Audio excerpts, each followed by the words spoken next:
Welcome back to a new video.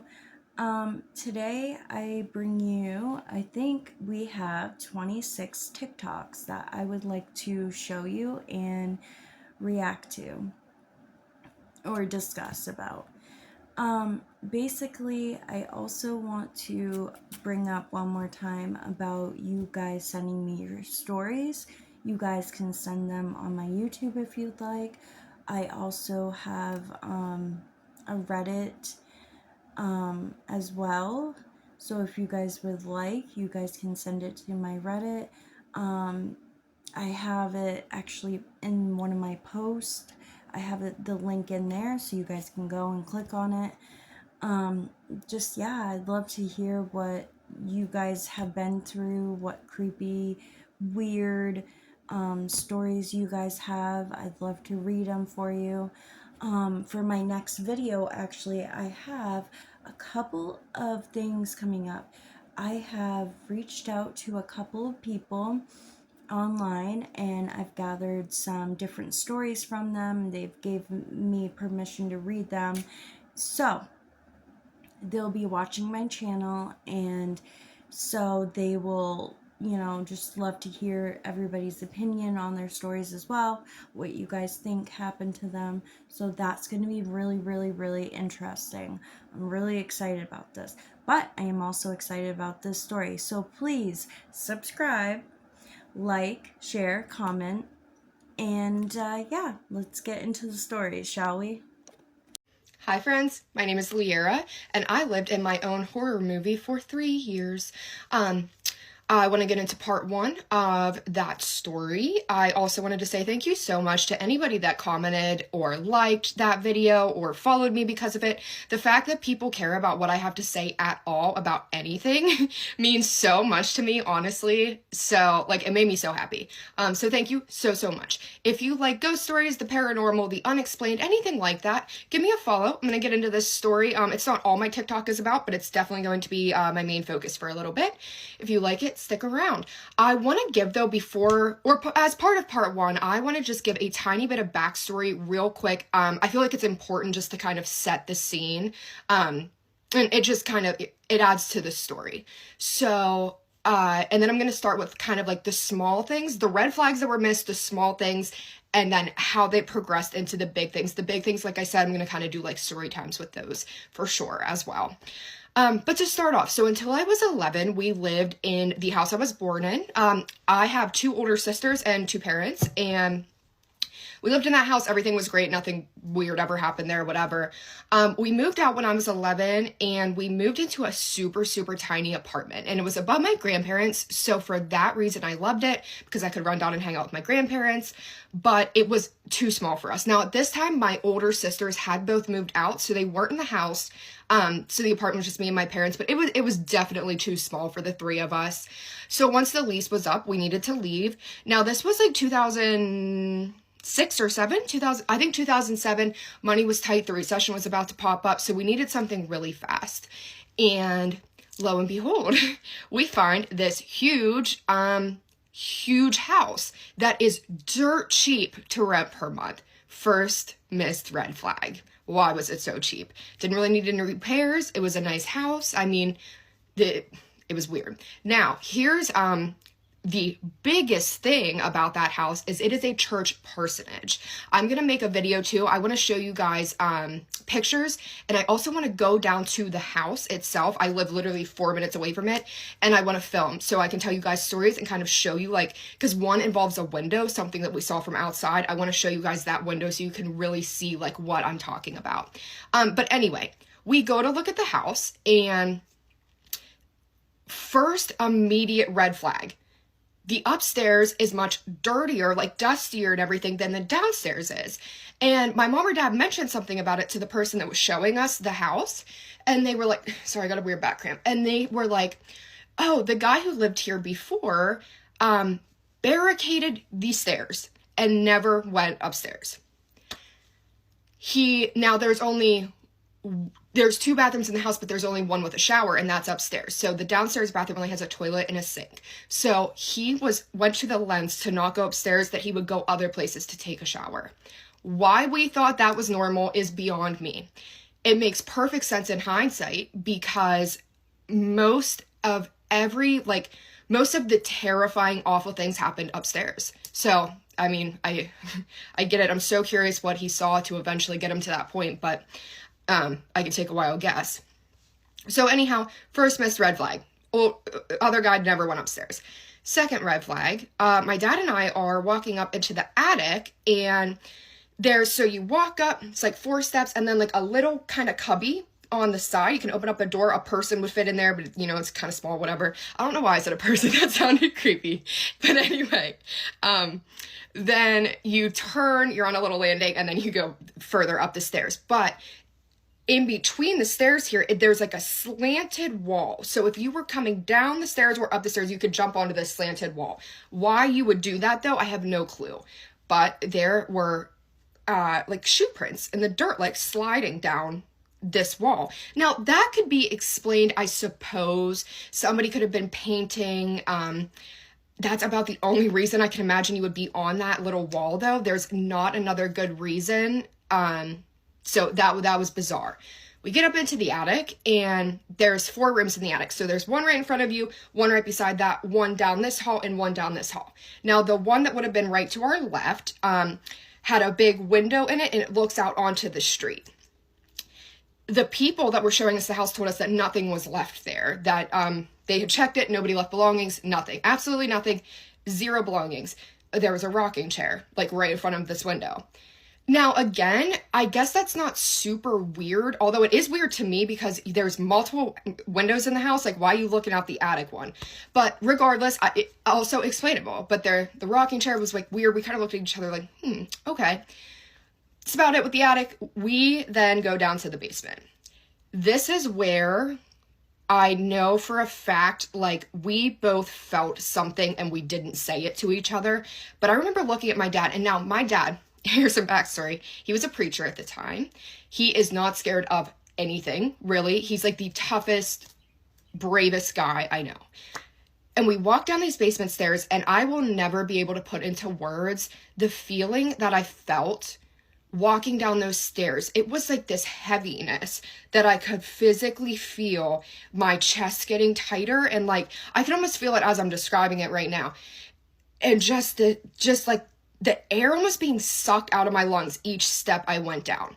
And we get to the bottom, and I kind of look at my dad, and I was like, it's kind of creepy down here. And he was like, mm-hmm. And when he doesn't say much, I know it's because something's going on in his head. There's like 7 rooms in this basement, and it is horrifying. The one room that has the washer and the dryer in it has clearly, like, at one time had bunk beds on the wall, almost the whole way to the ceiling, then to the floor. No mattresses or anything, but you could tell that's what it was. I have no clue who was sleeping down there or why. Then the other rooms, there was not much in them, but still, you know, we had this horrible feeling. And then we go into the last room, and there's one of those bricks. You know, when a building is built, or in this case, a house, and they'll put like one of those bricks or like stones in there that says the year. We see one of those, and it's in the wall, and says, I need to look it up. I think 1862, but I want to be sure, so I will look that up. So we see one of those, and then right under it is this hole in the floor. And we look, and we can see like water in it. So my dad grabs a stick. Conveniently, there's like a big like stick in the corner of the room, and he's like putting it down through, and it's not ending. It's just never ending. And he pulls it back up, and there's just like dark water just kind of dripping. And we're just looking at each other, and I could tell he knew he needed to say something to comfort me, because I'm like, what the actual helly is going on? He was like, I'll have to look into that. So many red flags that were missed. But regardless, I loved all of the space. I'm becoming a teenager. I want to have friends over. I want my own space. You know, I need it. We needed something fast. My mom had a lot of doubts. My mom kept saying, I have a bad feeling about this. She was so valid and so right to have those feelings, and we really should have listened to her, but we did not. After a few weeks, we packed up. Now, here's the crazy thing too. I don't remember moving in there. I just remember, boom, we're there. So I think that's where I'm going to leave this off for now. Once I get to part 2, we will start with being in the house once we were moved in, the things that started to happen and kind of how they progressed and progressed and progressed. If anybody has any questions at all, feel free to ask me. I'm an open book. I do not care. I will answer pretty much anything. And again, thank you for being here. I will probably put up part 2 tonight, tomorrow at the latest. All right, thank you. Bye.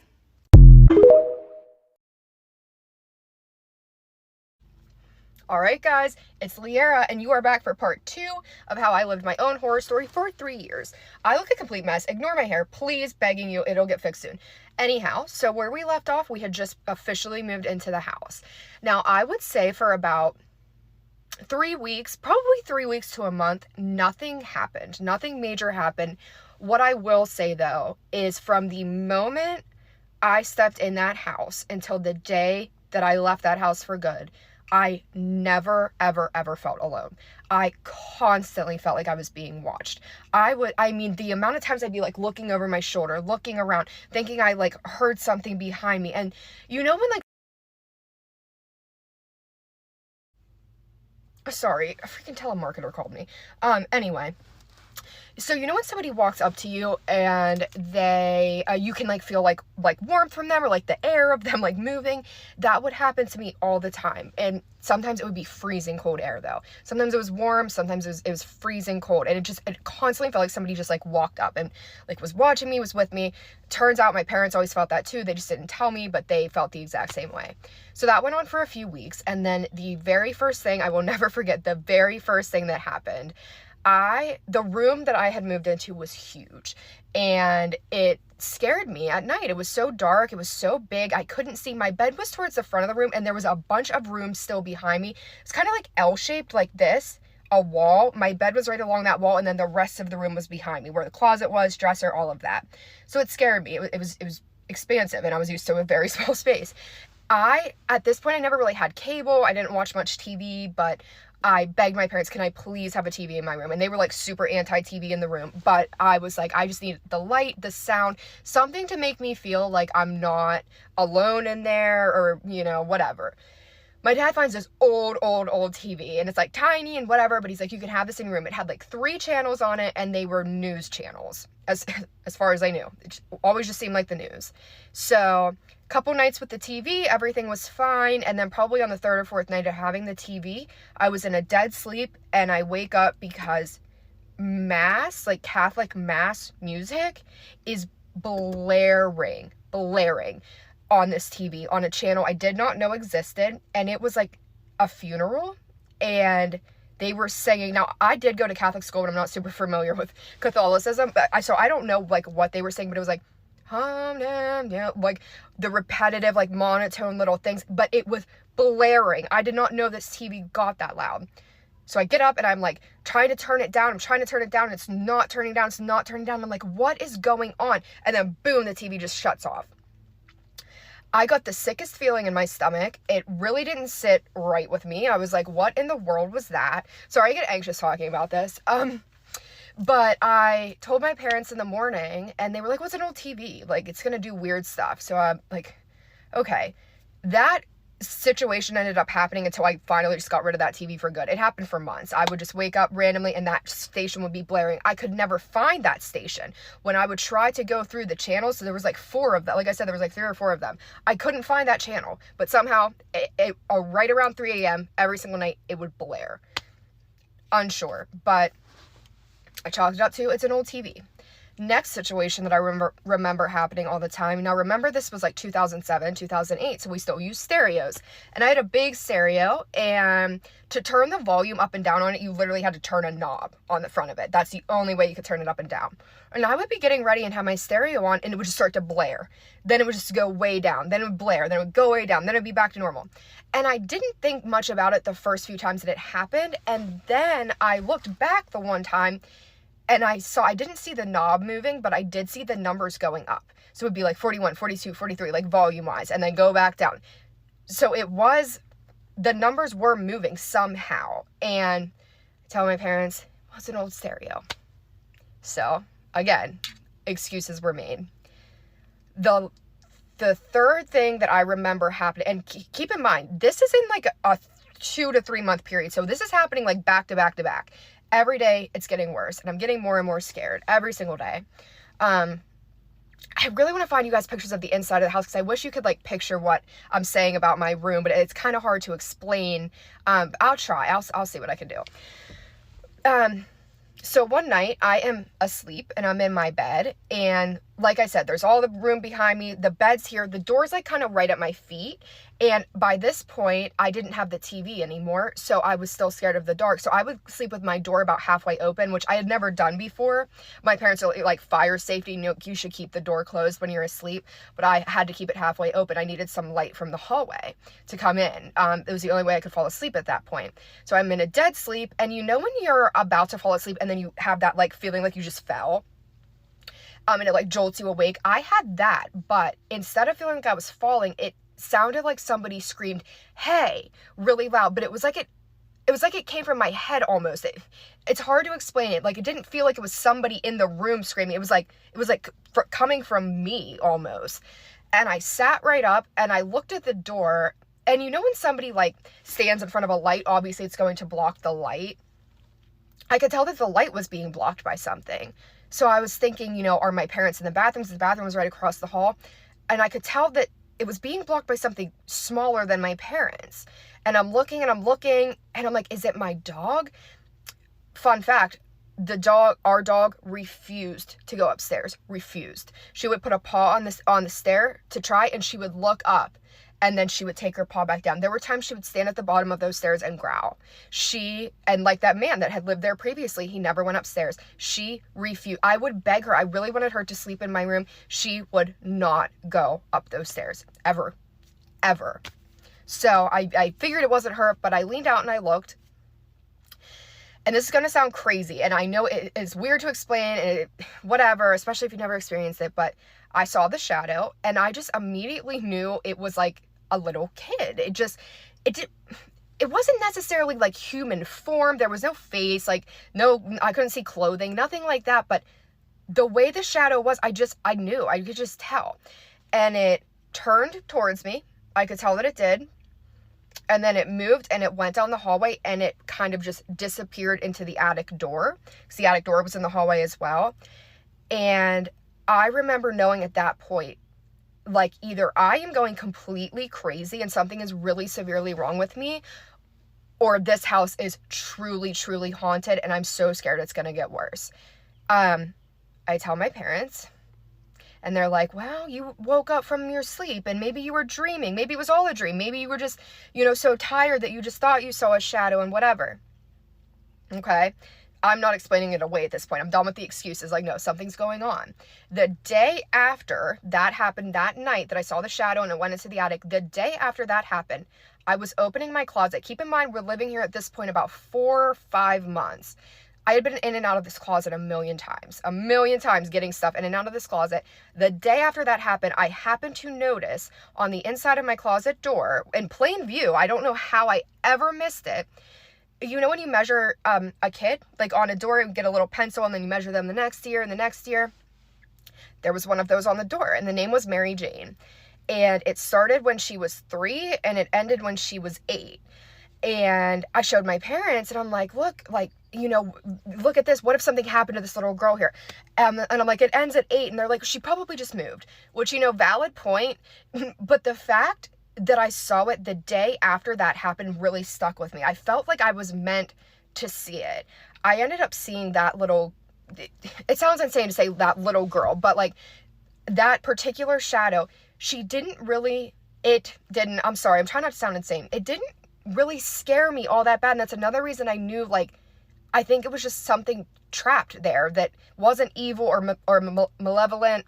I think I just said that word wrong, and we'll get into those things for sure. But this was the first where it was like I saw with my own eyes, like, something is in this house, and it's trying to communicate with me, and something is going on. And from here on out, it just gets progressively crazier and crazier and crazier. I'm going to end this one here.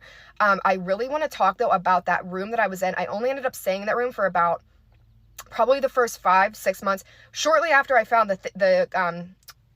height thing in the closet. I ended up moving out of that room. We'll get to that.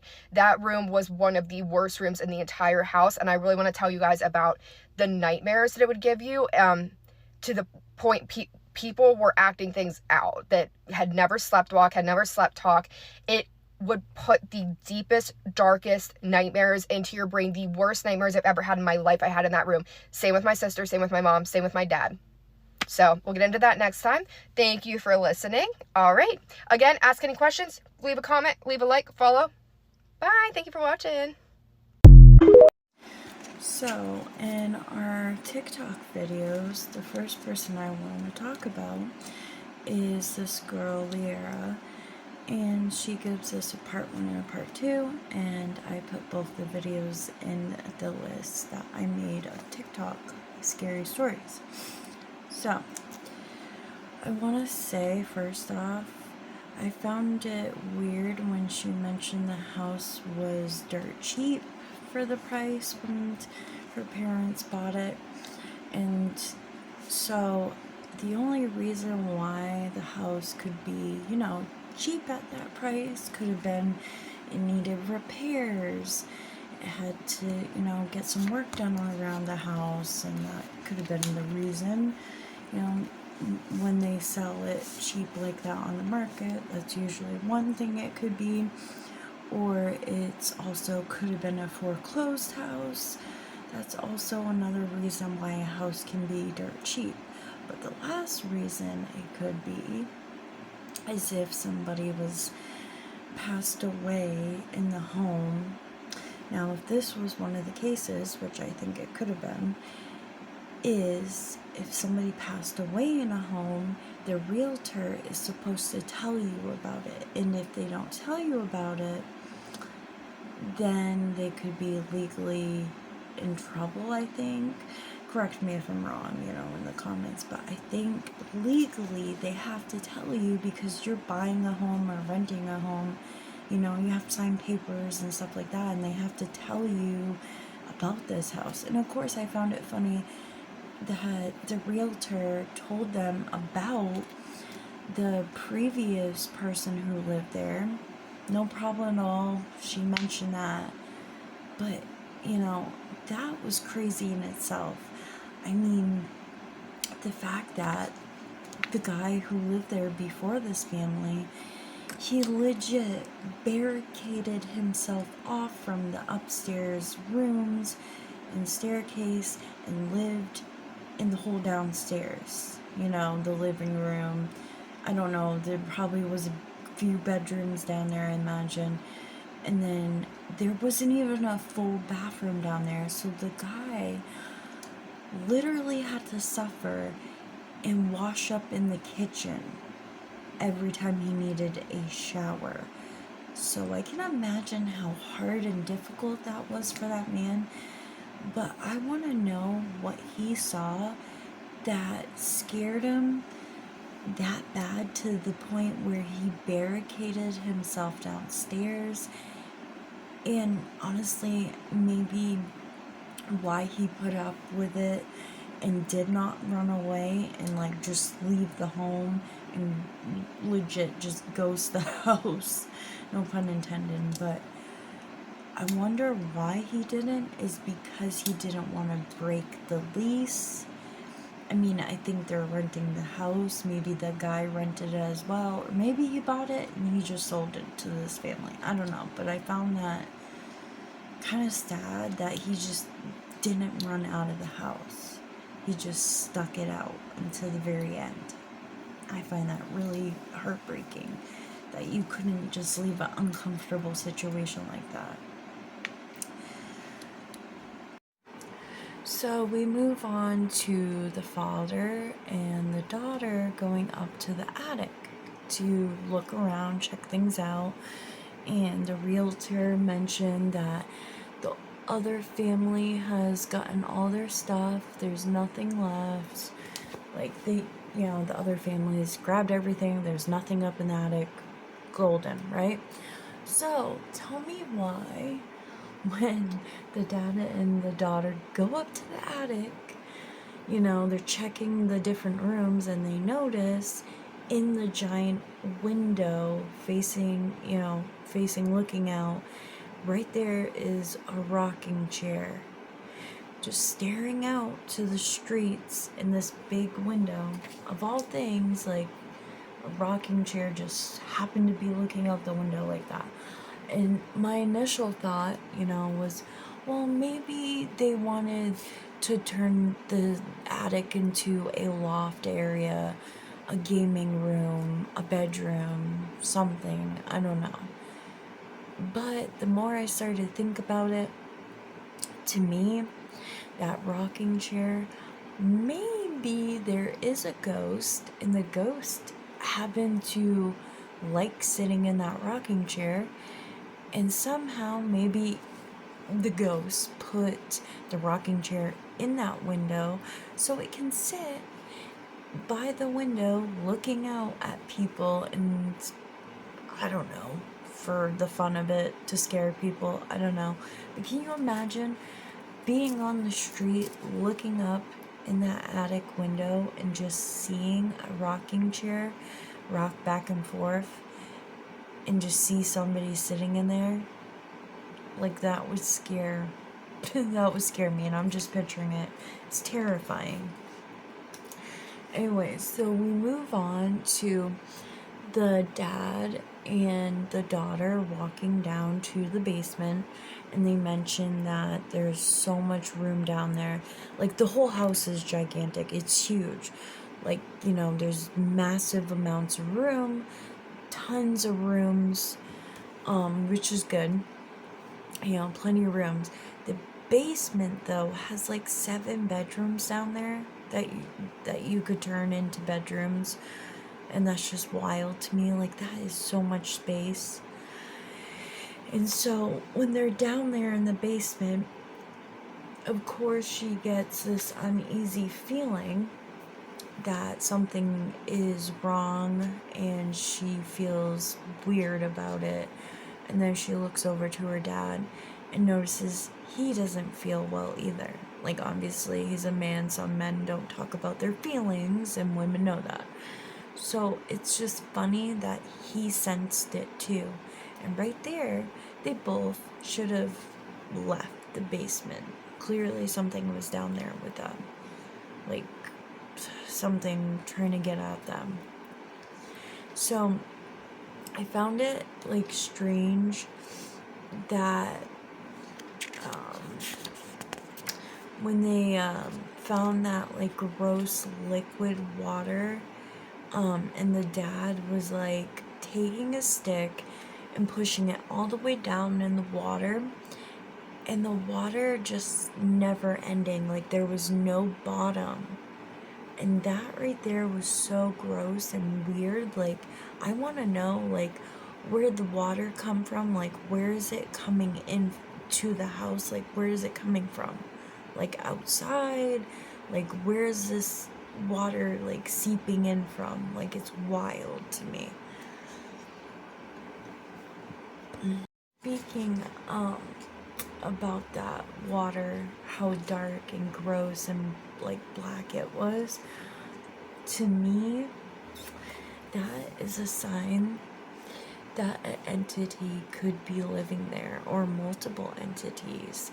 Like, they say that in certain houses and places, that when there is, like, this black gross liquids that come seeping from the walls or the ceiling, dripping down, or the floor will have water on it, or there might even be, like, mold, for instance, as well, like, coming from different spots of the house and stuff, and start spreading everywhere.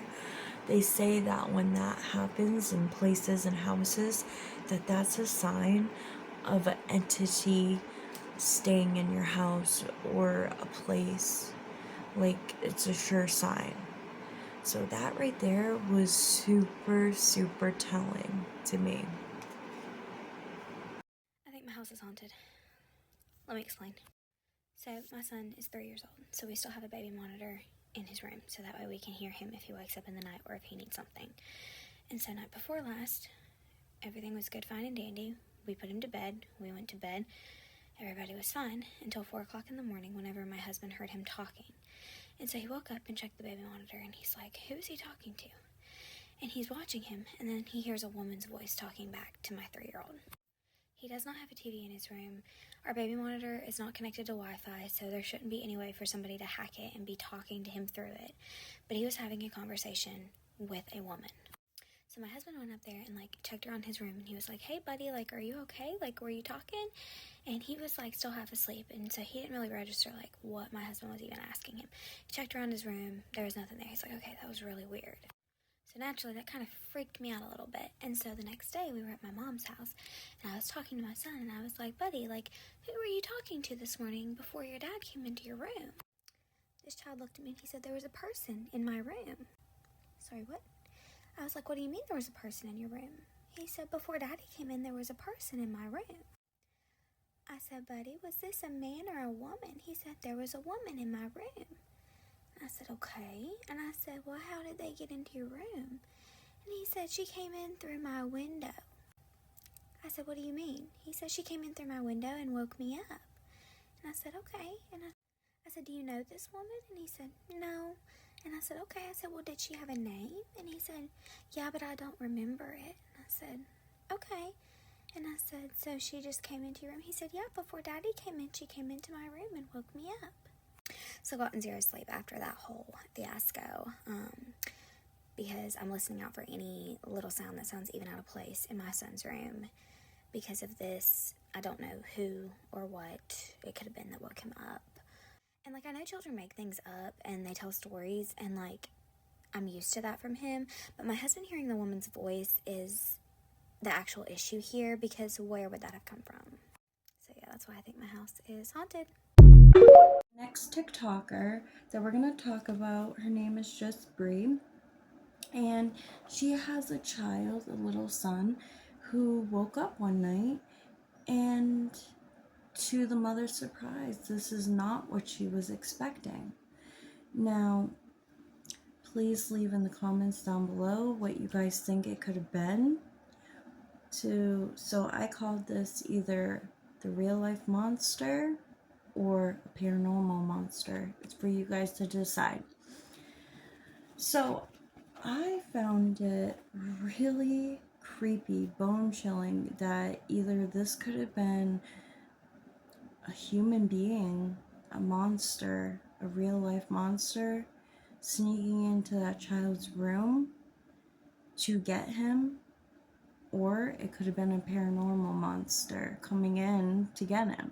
Either way, I found it weird that, I don't know, we never found out if the window was open or closed, because that would have made a real difference. I mean, a human being has to open the window to sneak in to get the kid, while I don't think many spirits and demonic things open the window. They just go through it. Then again, some do open the window. I guess it just depends. But I found it really interesting, and it's just scary to think that, you just think you're tucking your child in and everything's great. You shut the light off, you give him a kiss goodnight, and then you close his door, and then all of a sudden the next morning you find out that he was talking to someone, and it was a person who snuck in his room. And that is bone-chilling to me, because I have a child as well. I can't imagine somebody sneaking into his room, because we live on a second level, but still, something could sneak in his room on the second level, and, you could just get a ladder. But still, it's just anybody. This could happen to anybody, and it's so frightening. So what do you guys think? Was this a real life monster or a paranormal monster? Let me know. The scariest things that happened while babysitting, story time. Back in the early 2000s, I would babysit for this one family. They had 2 kids. The oldest child was like 10 or 11, and he was obsessed with magic. One time he walked up to me and he said, "Do you want to see a magic trick?" And I was like, "I guess." Damn. You know how those little flowers with spray? He sprayed this one, but when it came out, it smelled just like ammonia. Like the smell would take your breath away. This little fucker had put ammonia in that little fake flower. Like he was trying to blind somebody. He said, "Did you know people talk to plants? They like it." I said, "Yeah, I've heard a long time now. People talk to plants to help them grow." He said, "Yeah, I like talking to plants. Before I slit their limbs off and burn them in a fire." And when I pulled up one day, he was back there talking to the little ferns, cutting them and throwing them in the fire. He got kicked out of his Christian private school on Valentine's Day because instead of bringing Valentine's Day cards, he went and got a bunch of cardboard and made homemade Ouija boards with little planchettes and handed them out in class. He had like 40 of them. And I don't know how he got them to school and how nobody didn't notice. It ain't funny, but when the teachers and the principals saw him with all those little homemade Ouija boards, they called his mom. And she had to come to school and pick up all them Ouija boards and take them back home. When I went to babysit their kids that weekend, there was like 50 cardboard Ouija boards sitting on the edge of the porch that they were still playing with. One day before he was going to go outside and play, his mama said, "Make sure you put on sunscreen because you know you'll burn." He turned around and said, "Good, maybe I'll fry like a piece of chicken and you all can eat me." Now this one day I almost whooped his ass, and his mama gave me full authority to do so, but I never did. He says, "Look, I'm gonna go get some cans and string, and I'm gonna make a telephone for me and my little brother to play with." So I'm like, "Okay, well that sounds like fun." So I go in the house and get drinks, and when I come back out, he's cut the can in half on his brother's side, and his brother keeps saying, "I can't hear you." And this little boy says, "Hold it closer. Hold it closer to your head." Like he was trying to get him to, cut his skin. So I snatched the can and strings out of his hand, and he's like, "Give that back to me before I call upon the one." I'm like, "I am the one, and I'm about to whoop ass." That was like the closest I came to actually whooping one of my client's children. Like before I would leave, he would say, "I hope you make it home safe if the brakes don't go out on your car first." So before I left, I would always look under the hood or under the car to make sure there weren't no wires hanging out or anything, because you never know what this little was doing. One night when his mom was leaving, I thought he was going to walk up and say, "Bye, I love you, Mom." That's not what he said. When she started walking out the door, he said, "If you get in a car wreck, make sure you say the fenders off the car so I can melt the metal down and make some emblems." And I'm like, "The fuck? What?" Even like the youngest child, he was like 5 or 6, and he would just walk up to you and say, "Want to catch some cats?" And I'd be like, "No, son, I don't want to catch cats, okay?" It was like The Hills Have Eyes, Wrong Turn, and the Devil's Rejects got together and had a bunch of kids. Talker we have is called Lily's Story. That's her username. And she has always been a babysitter for quite a while. As a teenager, she did it a lot. So, of course, she's run into many different types of kids along the way. Now, I can relate to her a lot because I once had to babysit this one kid who I've never met a kid like this in my life. Somebody so destructive, so disturbed, so unbalanced in my life. Like, I've never met anybody like this. Now, basically, this kid that I had to babysit was going through a lot in life, and unfortunately, her and her younger sister only had their father to depend on. So it was her younger sister, and the single father who was raising them. Now, unfortunately, he got very ill and he had cancer, and so he also had other illnesses that he was going through, and it was very sad. So, of course, a lot of people were trying to help as much as we could to take care of his daughters. And this one day in particular, this girl comes over. Now, I don't remember. She could have been about, let's say, 8 or 9. I know she was maybe 10, somewhere around there. Definitely like a pre-teenage, Now, she was watching TV at the time, and the other younger sister, she was probably playing video games in the other room. She was not a problem, really. If anything, she might have tried to mimic her older sister and act out a little bit, but we always nipped it in the bud, and then she just started to be good and get rewarded for that. So, anyways, so me and my friend were at her house watching this older sister. Now, she was sitting down watching TV on the floor. All of a sudden, she started talking back and throwing things at us, trying to get a rise out of us, and it was not working. We had to show her who's boss because she just kept getting worse and worse and throwing things that were, let's just say it was too far, because she threw, I think it was a glass or something, and it missed my friend's head, and it was bad because it shattered on the wall, and of course my friend ducked in time, but that could have been really bad. So we took the remote away, but she was not giving it up. She was waving her arms around, and then she threw the remote on the couch. So we told her, you need to get up or we're gonna make you get up. So of course the kid wanted to do it the hard way. So my friend grabbed one side of her, I grabbed the other. We were literally lifting her with her like whole body, and it almost looked like we were carrying her in a chair. We were holding her whole like body. So what does the kid do? Well, of course she's not being good. She bit my arm right on my wrist. And I'm telling you, it hurt so bad that there were teeth marks and blood on my arm, on my wrist. It's bad. Like, I don't know if I had the scar anymore. You know, it's healed, but you can kind of see a little bit of it. It was on this arm, right on that wrist. It was bad. It hurt. So that was the last time she ever bit anybody, thank God, because this kid was destructive. She got kicked out of multiple schools. She stabbed a principal with a pencil in his eye. So I believe it was his eye, or it was almost his eye. Either way, she did that, and then, you know, it wasn't good. She got banned from a lot of schools, and then she moved up to where I lived, and of course, you know, she was not being good in those schools either. And then there was only like one more school, and of course it was somewhere where I went. Of course I was older than her, but still, you know, she went to the elementary school that I used to.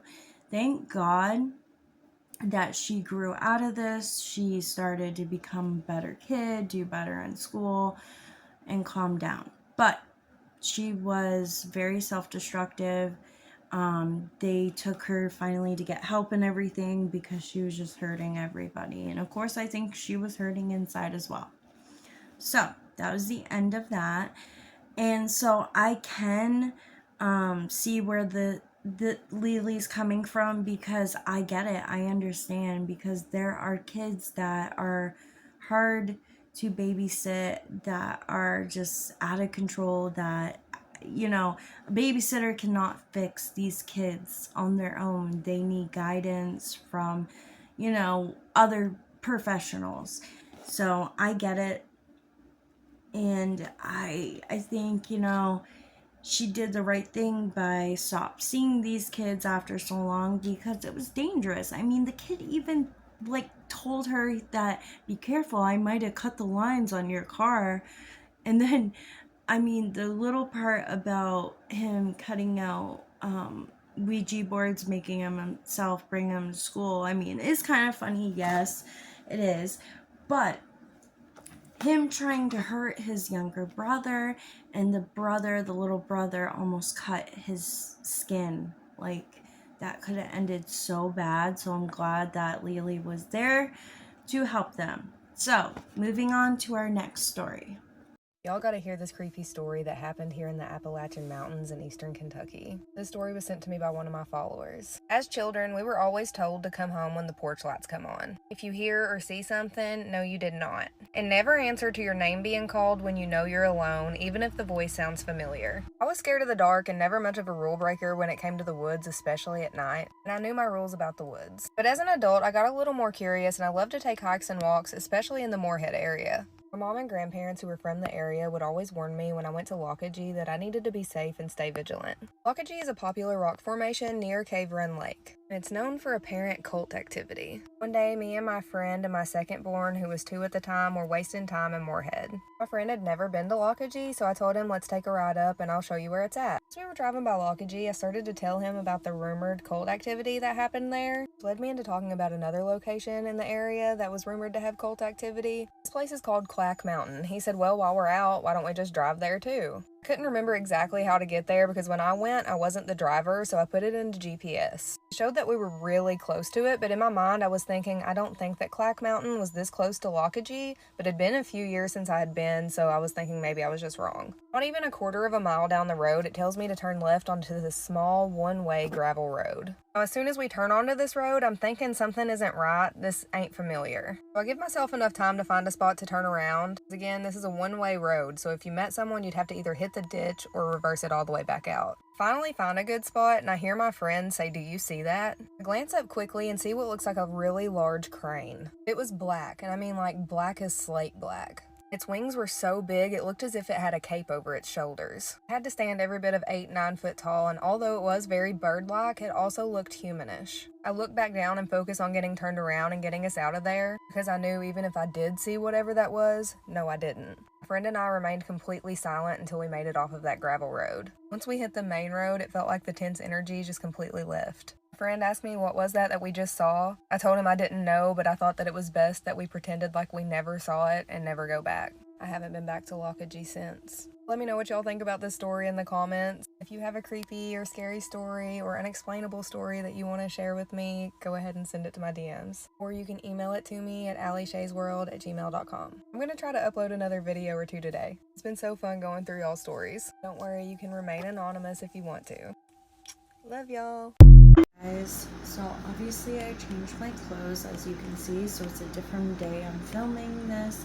So don't mind me if I look different most of the time. It just takes me a little longer to put these stories together, and I hope you guys don't mind that. So, our next TikToker that we watch, her name was Alicia's World, and this was about the Appalachia story. And as you know, the saying goes, if you saw something, no you didn't. And I absolutely love that because I can totally relate because I've seen some crazy things and I just wanted to pretend that, no, I never saw them. And if I told anybody about it, I don't think they would believe me. But nowadays, I don't know. I think that has changed completely, and there's so many people with cool stories, ghost stories, and SW stories, demon stories, all coming out of the woodworks. And honestly, I'm totally here for this era.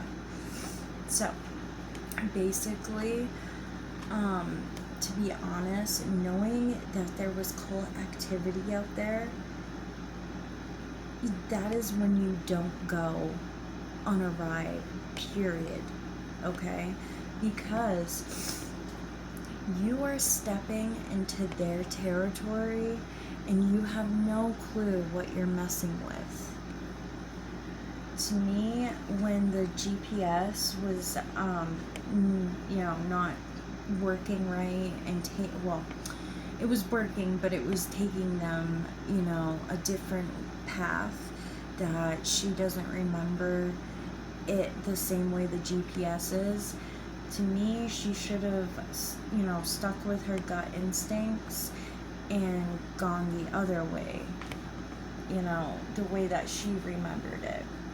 And for all we know, it could have been the cult trying to do a spell or a ritual on the place that they were going and the roads. They could have been, messing with people's GPS and trying to get them, turning around and stopping and stuff. That could have been them, to be honest.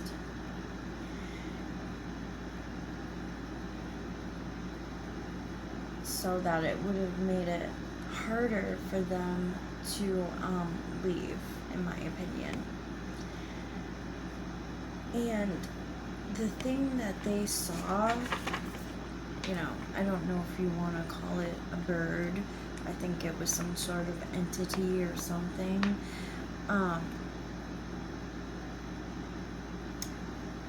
I'm thinking that maybe, just maybe, okay, the cult brought this entity thing, this creature there to be part of their rituals or spells, and people are used as human sacrifices to this thing out there. That's what I think that these cults were doing out there. I mean, isn't it weird that they saw this like creature-like thing hanging out there? To me, that's suspicious and unusual. But amazing story. I'm glad that they got out just in time before that thing could have made a move on them and devoured them. Something that I think about a lot is when I first made this account, somebody reached out to me with a true scary story that had happened to her, and I still think about it at least once a week. So the woman who reached out to me was born and raised in North Florida, and her family had a farm. I don't remember exactly what they grew, but they had a lot of acreage because of that. From what I remember, when she was like 15 or 16, she's walking through the woods on her family's property, and she starts hearing her name called, and it's a very deep, kind of gravelly voice calling her name that she doesn't recognize. She looks around thinking maybe her brother's friend is playing a joke on her. She doesn't see anybody, and she finally gets so freaked out that she turns around and starts walking home. But while she's walking home, she feels like she is being followed, and she starts hearing branches snapping behind her and feels like she's being watched. She heard those branches snapping because the woods had gone completely quiet. That night, she has a very vivid dream that some old creature that lives on the property that her family owns is stalking her and wants her to worship it, basically summoning her. In her dream, it is essentially one of the old gods. It's summoning her to go back into the forest and lay down, like face down, and it will come to collect her. None of her brothers or her sister or even her parents have experiences with this thing. It seems to only be attracted to her, and over the next few years that she's still living on that property, it seems to get closer and closer to her every time she has an encounter with it. At one point, their family dog is found mutilated in the field on the edge of the wood line, and it looks like something has torn out its internal organs, and they're beside themselves. They have no idea how this could have happened or what could have done it to this big dog. Every time she hears this gravelly voice call her name, it sounds a little closer until one day she's walking through the woods and she hears it like within a foot behind her and feels a warm breath tickle the back of her neck and her ear. She spins around and sees this huge black dog standing in front of her, covered in grass and twigs like it had just been rolling around on the ground. Now, from what I remember, rather than opening its mouth, this creature somehow communicates telepathically with her and essentially tells her that she is never getting away. She's never leaving this farm, and she must submit to it and pretty much be this creature's slave or prisoner, essentially telling her that it owns her. So these are only the parts that I remember, so I'm sure I'm leaving some things out. But that night, her one brother goes to football practice, her other siblings go somewhere else, so she's home alone waiting for her parents to get home. All of a sudden, she starts hearing this weird tapping outside her house, like on the other side of the wall, and it sounds like whoever is making this rhythmic beat on the outside is slowly walking closer and closer to the window that can look into the room that she's in. She is frozen petrified. Like, she can't move, she can't scream. She is terrified because this thing that's been stalking her is outside and she's alone. From my understanding, the thing had never got close to their house before. It had always stayed in the woods or in the field unless it was infiltrating her dreams. She pulls the blanket over her head, she's squeezing her eyes shut, and she's just praying to whatever will hear her to please protect her from this thing. The whole time she's hiding, she hears the tapping on the outside of the house getting closer and closer and closer. Finally, it stops right outside the window that was close to where she was sitting on the couch. She doesn't hear it for several minutes, so she pulls the blanket over her face, and she looks, and of course the blinds were open, rookie mistake, but she looks, and what she sees is what looks like her brother wearing his Letterman jacket, and he has this weirdly large grin on his face with teeth that don't look right. His eyes are completely black, and he has blood dripping down the side of his mouth. I still remember the way she describes this next part because it freaked me out so bad, but while she's watching this thing and it's still smiling way too big, it slowly starts turning its head to its shoulder until it's at like a 90-degree angle, and then it opens its mouth and lets out the most blood-curdling shriek she has ever heard. She starts sobbing hysterically. She's hyperventilating. She is so fucking scared, and I would be too. The next thing she remembers is she wakes up on the floor with her family surrounding her, asking her if she's okay. She has no idea what happened, doesn't know how she fainted or when. So finally, she's a grown woman. She can move away from the farm, and she puts as much distance between it and her as she possibly can and moves to the Pacific Northwest. But the reason she had reached out to me initially was because she had started having those dreams again of this thing calling her back to the farm, and she didn't know how long she could fight it because the pull was so strong. She felt like she was going to end up going back there, and she was afraid she was going to die. This is why I and other creators tell you guys, if you hear something calling your name, no you did not. If you see something weird in the woods, no you did not. Ignore it and try to get to safety as quickly as you can. So the next story that we watched, the TikToker's name was Swamp Witch, and the story that she had submitted to her was about a woman who was a kid growing up on a farm. Now, the girl was like 15 or 14 at the time when she went into the woods and discovered a god. So basically, I found it terrifying that this old god was trying to take this young girl away, and the old god wanted to be worshipped, and didn't want the girl ever to leave the farm and the land itself. I found that so bone-chilling that it wanted her to stay and basically be a slave to this old god. And so I think this old god could have been summoned by people, or maybe people were trying to banish this old god, and something just went wrong, and the people, at best, they could only keep the god contained on that land. And I don't know, I just think that's a possibility that could have happened, in my opinion. The best they could do was get this god to stay on the property, and that way this god obviously needs some type of person, child, a kid, or whatever, to help it get off the property. And maybe that's why he wants this girl's soul, her being, or whatever. And for some reason, it needs followers as well. And to be known and to be worshipped, to be acknowledged by humans. For some reason, that's how he gets his power. So I think it can't leave without using this girl. And that's why it mimicked her older brother, trying to scare her, to get her to come outside, to come to him, or come to it.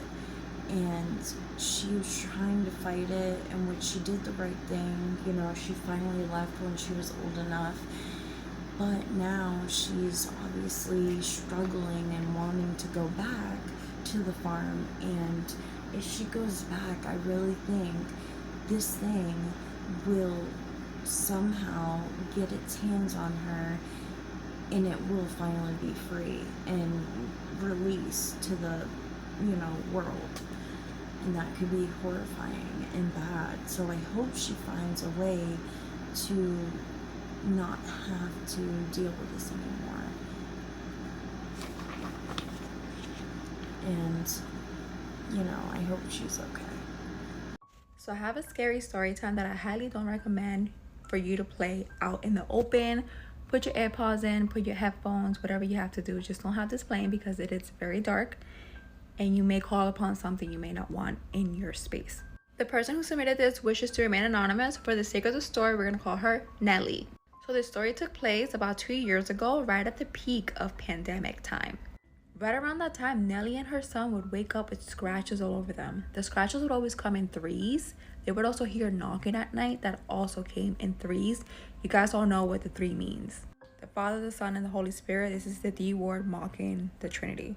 They then start hearing voices and footsteps coming from upstairs while they were downstairs home alone.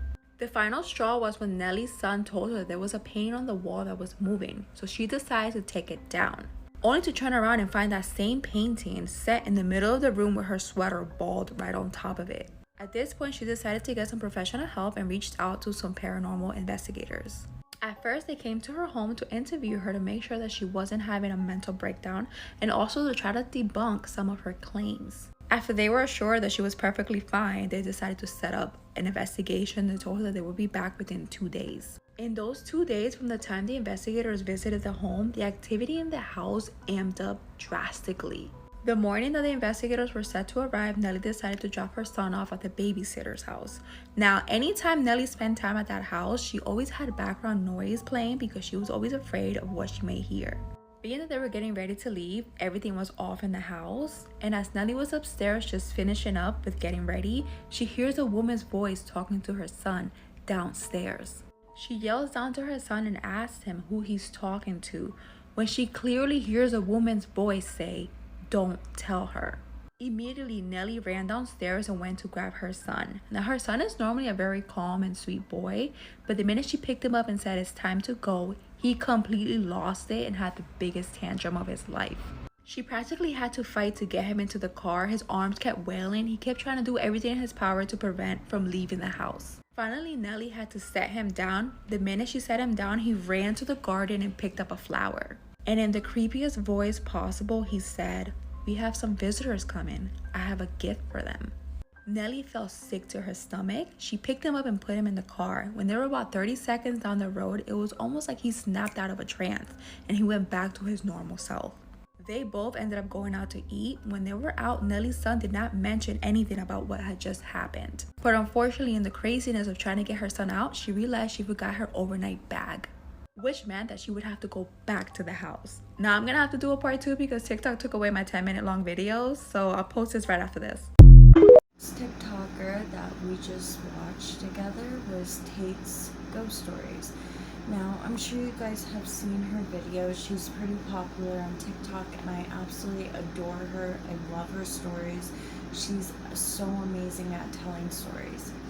So, the story that she was sent to by a subscriber was really, scary, honestly, because the fact that her child, I feel like, was the one that was really being targeted here, and it seemed like these entities wanted to possess him.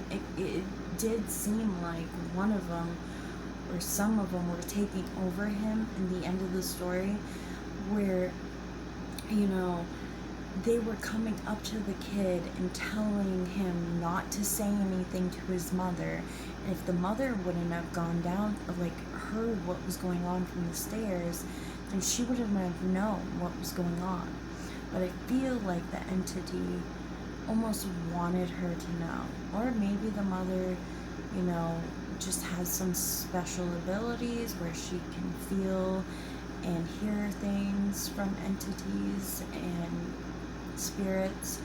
So of course the kid is being targeted, and then all of a sudden, like, his mood shifts. He doesn't want to leave the house, and things got, you can tell from then that he's being possessed. Something is inside of him that is making him different.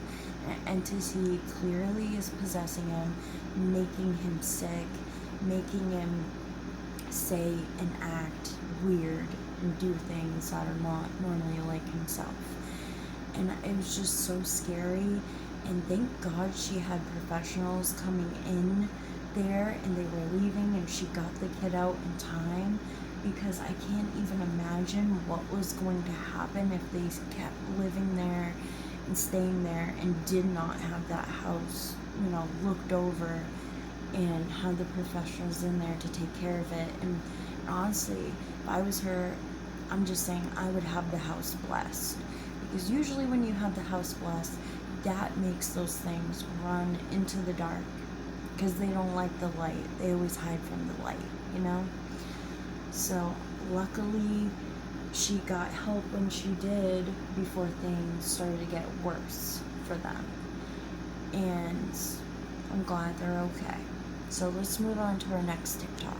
This girl named Nicole emailed me, and she said that she was brought to this vampire's nest or vampire's lair when she was at Carnival in Trinidad, and she met this guy. So this is another true spooky scary story time about vampires. I'll be moving on to like leprechauns and gnomes and duendes and fae soon, but you guys have been asking for these, so I'm just like rapid firing them. So she described herself as someone with like fairy like energy, like think like Sookie from True Blood. She's a holistic wellness practitioner. She takes very good care of her mind and her body, and she knows to protect herself spiritually when she goes into large crowds. She says as someone who is very in touch with her spirituality, she knows that there are good forces and bad forces, but this story specifically is about a time that she encountered someone who is not human when she went to Carnival in Trinidad alone. She said she'd always wanted to go, and she knew that because she's outgoing, she would meet people and have fun, so she wasn't that worried about it. I was not familiar with the celebration, but I looked it up and it looks like so much fun. It's huge crowds, people in costume, everybody's in the streets celebrating. The photos and videos I saw kind of reminded me of Mardi Gras. I could be way off, but you should search it after watching this video. Side note, I went to college with this girl and she was from Trinidad, and she was one of the most beautiful women I've ever seen in real life. Anyway, pretty much immediately after Nicole gets there, she meets these two guys and they're cousins, and they are off the bat competing for her attention. They were both way into her. They were fun, so she gave her phone number to both of them. Over the course of the celebration, they were constantly texting her, calling her, trying to meet up, going to all the same events she was going to. And they were both attractive and really fun, but eventually she decided which one she was more into, and she's calling him Dracula for the story. Like, I can't make this up, it's so funny. That's obviously not his real name, but Dracula is well dressed. He's buying her everything she wants, food, drinks, like he's like, what else can I do for you? He said he was charming, well dressed, big spender, and by the end of Carnival, he asked her if she wants to go to the beach with him, and she says yes. She said by this point, her energy levels were not where they're normally at because she had been drinking and partying for like 5 or 6 days straight. So the beach seems like a nice little break from everything. They're on the beach, she's laying there taking it all in. He's smoking a cigar. She said it was just a mood. The waves, the sun setting, the music playing in the background. They were laughing, they were vibing, but then something just felt off. He was playing music, but it was strange. It was hypnotic. It felt like it was trying to like sink into her and shift her consciousness, if that makes sense. She thinks that maybe she's just tired, so she looks at him and she's like, this music is really hypnotic. Are you trying to hypnotize me? He laughed it off. He's like, no, you're probably just tired. Let's go back to my penthouse and you can change and we can like rinse off and then we'll go to dinner. She's like, bet. Like at this point, she had known him for like 5 or 6 days and she wanted to see his place anyway. So she gets there and she is just taken aback. The place was gorgeous, floor to ceiling, windows, top floor. He's like, do you want to see my balcony? So they walk out there and it's overlooking the beach. It's gorgeous. But then she said the energy shifted. Something was wrong. She just had this gut feeling that somebody else was in the penthouse. And she's like, is somebody else here? And he's like, no. She said the air felt thick. Like she knew somebody else was inside. And she's like, are you sure nobody else is here? And he says, no. She says she can't explain it, but she just knew he was lying. And then she heard it, which was the same hypnotic music that he was playing on the beach, but it was playing from inside his penthouse. She hadn't clocked it when she first walked in, but she realized that it had been playing the entire time they were there. So she was like, if nobody else is here, then why is the music already playing? He's like, I don't know. I guess somebody left it on. So she turns to look at him and she said, I swear his eyes were glowing in like an unnatural way, not from light hitting them. They were just glowing. When she looked at him, he smiled at her and she saw his face shift. One thing I'm noticing about a lot of these vampire stories is that people talk about faces shifting. What I think about when I read these stories of people's faces shifting is like, have you ever seen those AI videos where like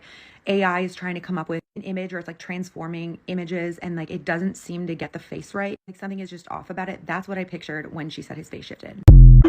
She said it was like something was hiding underneath his skin and every single alarm bell in her body was ringing like, get out of here now. So she starts walking toward the door because she's like, I have to get out of here. And he's like, where are you going? She's like, oh, I think I dropped my earring. Like it might be in the hallway. And so she walks out of the apartment and runs to the elevator, hits a button, and by some miracle, it's on the same floor. And she gets in and hits like the door close button. She gets down to the lobby and Dracula starts blowing up her phone. So she answers and he's like, where'd you go? And she's like, I love these earrings. I'm going to try to find it. I'll just meet you at the restaurant. Like she's trying to play it casual. But there's like still people on the street. It's not this desolate area. So she runs behind this other building or something and she's watching the apartment doors. She said she just wanted to see. So he comes out. She sees him looking around for her. And then he goes back in. And a few minutes later, the same cousin that she had met with him earlier in Carnival comes out. And she said she knew in that moment, she knew that the whole thing was a setup. She said she shared her story as a cautionary tale because large celebrations like Carnival or Mardi Gras are for more than just partygoers. There are people there that are into energy harvesting, that are into rituals, and they're looking for victims. She said when thousands of people are gathered together, drinking, dancing, raging, the energy is high, but it's also easily manipulated by people who know how to do it. She said we're all born with intuition, so don't be afraid to trust your gut and never assume that everyone around you has good intentions. The story spooked me. Whether or not there was something supernatural going on,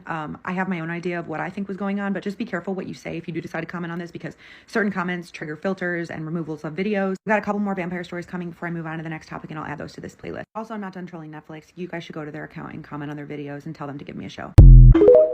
This is like my third take. Anyways, so the original videos are from Ashley Inc. Follow her if you guys want to see more of her stories. I can only get some of her stories to download for me from different usernames on TikTok, because some TikToks won't download for me. I don't have a computer. Hopefully eventually in the future I will save up and I'll have a computer and we can have better editing software. But for now, you get what you get. Hope you like it. Don't be mad. Anyways, so we move on to vampires in this story. Now, I believe in vampires 1010%. I believe in energy vampires and blood vampires, and I don't know all the variations of different vampires, so let me know if you guys know any in the comments down below.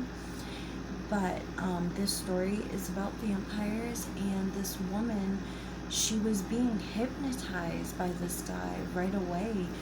It was like she remembered the music from earlier in the party, and when she got to the penthouse, she heard the same music, and she could tell that it was on again, and she confronted him about it, and he lied to her. And I don't know if she's like, I mean, she clearly knows her stuff. She's obviously like very spiritual, and it must have come in handy in this situation for her to be able to tell that he was a vampire, because his true colors started to show when his eyes were glowing and his face was shifting. Oh my god, that must have been so scary. Like his face, all I can think about is like clay. You know, when you're mixing clay and molding it and making something into something and then smushing it and redoing it and making something else. That's what I think of his face, like shifting like that. Now, she didn't mention his teeth exactly. She didn't say he had like sharp fangs or anything. But the fact that his eyes were glowing and the music was playing and trying to hypnotize her and stuff like that, he clearly was some sort of vampire. Either he was an energy vampire and that's why he needs to like mind control her, hypnotize her to make her submit to him, and that way he's like sucking the energy from her. And the fact that she knew somebody else was in there and she left when she did, good thing she did, because who knows, I mean, two men dealing with just one woman, like it never ends well sometimes, because she was caught off guard. Thank God she went, she left, she waited, and she saw the cousin come out. So there you go. I mean, clearly they were up to no good, and they were vampires. So either they were gonna A, drink your blood, or take your energy, and either way it's not good. So good thing she's okay and she left when she did.